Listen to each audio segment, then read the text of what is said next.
के खुशबू सन खुशबू ने मिले वर्ड में जाता तक हरियाली लौके लगे जिनाती स्वर्ग में। हाँ मधेसी के माइकी के खुशबू सन खुशबू ने मिले वर्ड में जाता तक हरियाली लौके लगे जिनाती स्वर्ग में। दिल से दिल मिला के व्यापार कर थी, दिल से दिल मिला के व्यापार कर थी। मुझे मधेसी मधेस भैया प्यार कर थी, मुझे मधेसी मधेस भैया प्यार कर थी।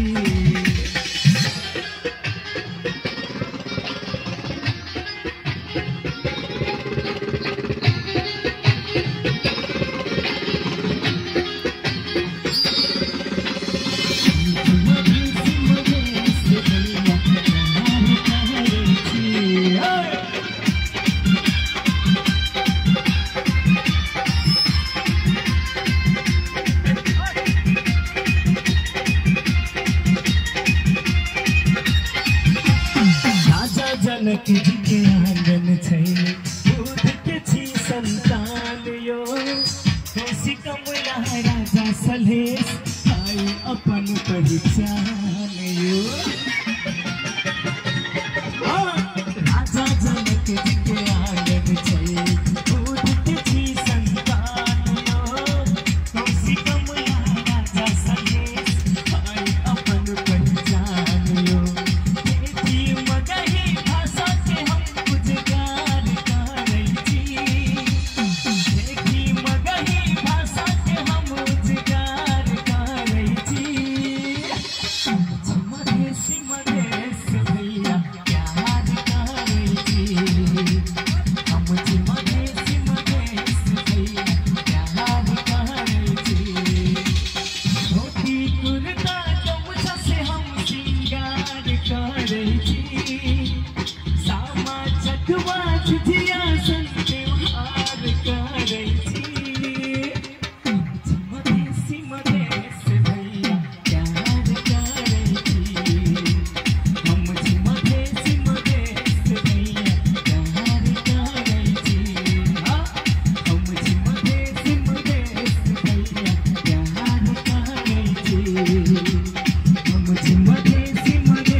निकला नहीं होते।